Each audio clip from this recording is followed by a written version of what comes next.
If you want to destroy civilization, one of the things you have to do is destroy its heroes. I'm not aware of any countries that became poorer because of the British Empire.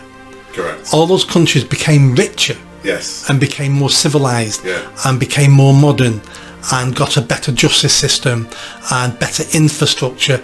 We left all those countries in better positions when we found them. Some we left a lot better position.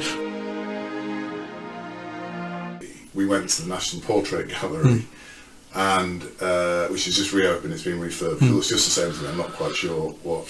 There's kind of three floors. There's top floor is kind of the sort of 1400s to the 7. I may get this wrong, so if any of our viewers are watching and they can correct me, I'm sure they will do. And then the second floor is kind of the 1800s to sort of 1920s or something like that, which is the more interesting one.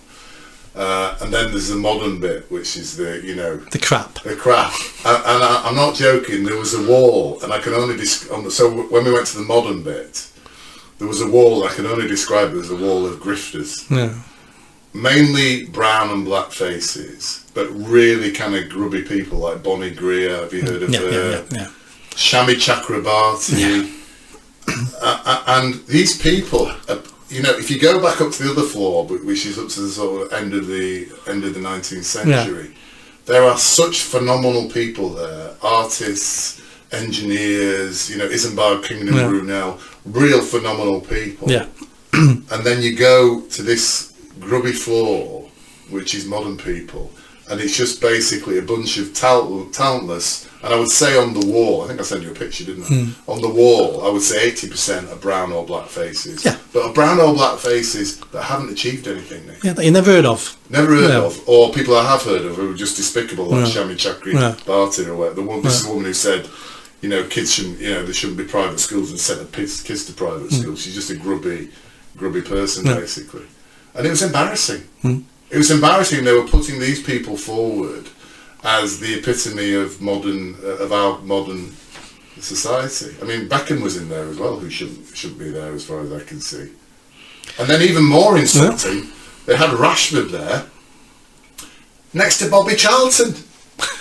Bobby Charlton, who is a legend, or was a legend, next to Rashford, who's a mediocre has-been United player. I mean, it's just shocking.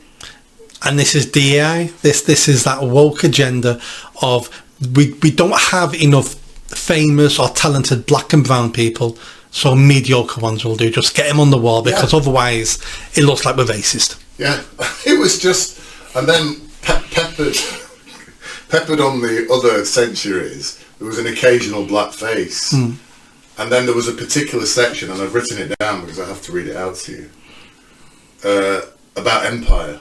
So this was kind of mid 18th to end of 19th century pictures of everything that was done in empire. And it said, so this is how it summarised it. As the empire grew, Britain became extremely wealthy at the expense of countries and cultures it colonised. That was it. It didn't say, and by the way, they gave this to these countries. They created this for these countries. They stopped It didn't say any of that. It just said Britain became at the expense. I would argue the point of the word expense, because I'm not aware of any countries that became poorer because of the British Empire. Correct. All those countries became richer. Yes. And became more civilized. And became more modern and got a better justice system and better infrastructure.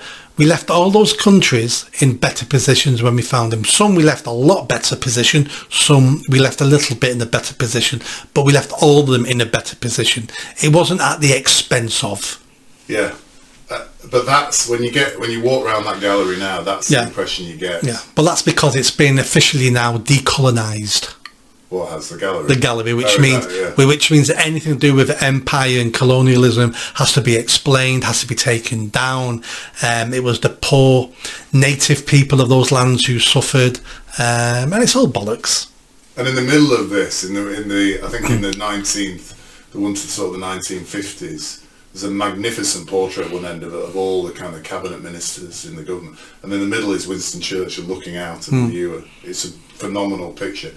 And the way they are maligning that man now, who was such a phenomenal hero for this country, for this world, who say, it's just unbelievable. If you want to destroy civilization, one of the things you have to do is destroy its heroes.